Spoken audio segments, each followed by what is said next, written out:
In this video, what I want to cover is removing the carburetor off of a 4-stroke. 2 strokes are a little bit easier. There's a little more room to work. But on the 4-stroke bike, it can be a real pain.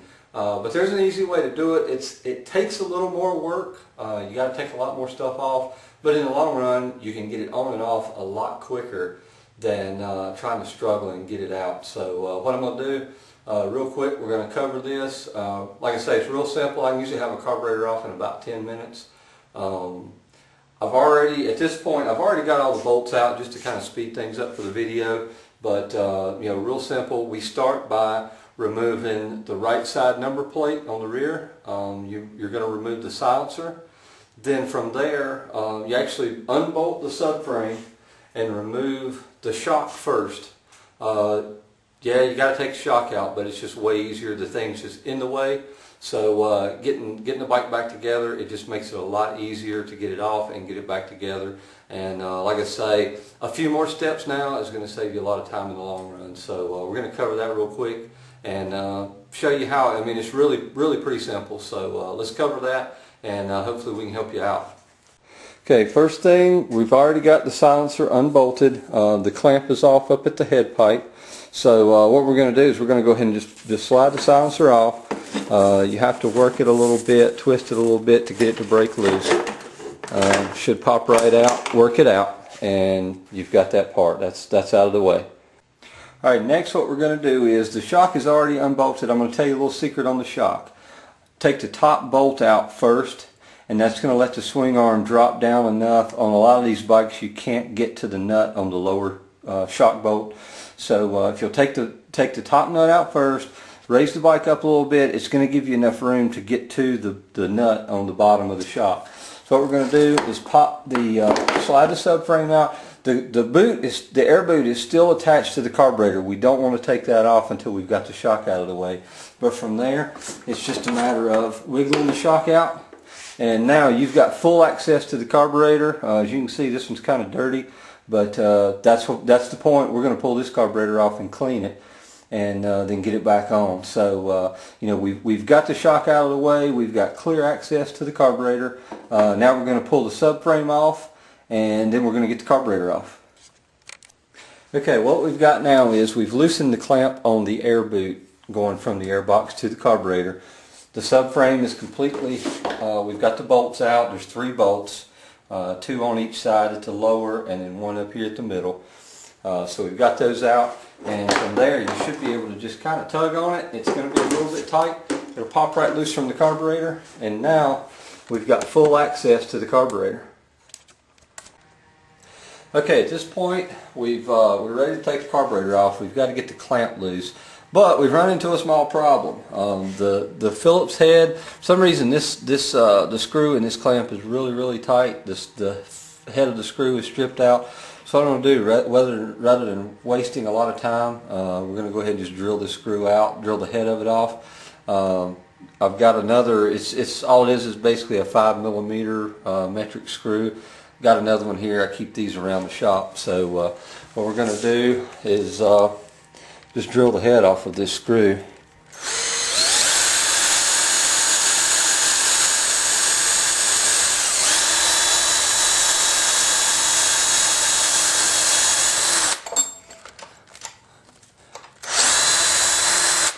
Alright, we've got the head of the screw off. So at this point we've got to take the hot start loose from the carburetor. We need to take the throttle cable's off over on the other side. I'm going to show you how to do that real quick. Before I do anything, I want to get the shop back out and clean off these metal shavings. Don't want any of that getting in the engine. So we're going to do that, and then we're going to start taking the carburetor off. Okay, what we're going to do now is we're going to take the hot start out of the carburetor. It takes a 14mm wrench. All you need to do really with the wrench is break it loose.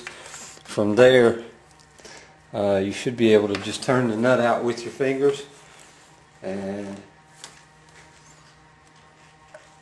trying to do this so you can see it. Turn the nut out with your fingers.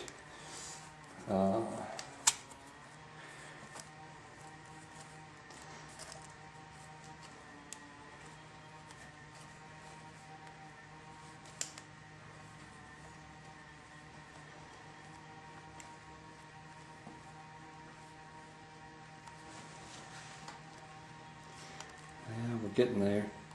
Be patient, it takes a little bit of time. Okay, there we go. Slide the hot start plunger out. You've got that out of the carburetor now.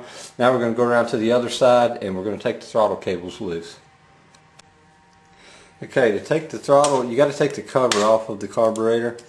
There's an Allen bolt. Back the Allen bolt out. From there, this carburetor, the little cover, just pull on a little bit, it'll pop right off. We'll set that to the side. One of the big things is keeping all these parts together so you don't lose anything. Alright, now to get the throttle cables out, it takes a 10mm wrench. What you'll do is you'll back both of these, the nuts out on the side of the carburetor. We'll get those out. Pretty much once you get them loose, back them out just enough that you can slide the throttle, the end of the throttle cable out of the carburetor body. We're going to do the same now. What we've got, this is the pull cable. This is the one that pulls the carburetor open, pulls the throttle open. The top one is the one that pulls it back closed. We're going to break that nut loose.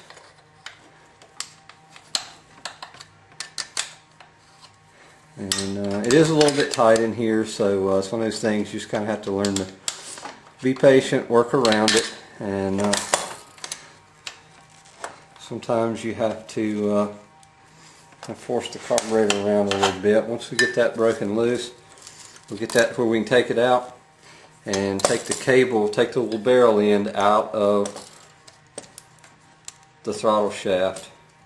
We get both of those out. There's one thing left to do. You need to unhook the throttle position sensor. There's a little release on it. You press that down, and these. All right, now with the throttle position sensor unhooked, really the only thing that's holding the carb in is your vent lines. Slide those out. Just remember how they go, and your carburetor's out now. So we're going to clean everything up around here before we go to put it together.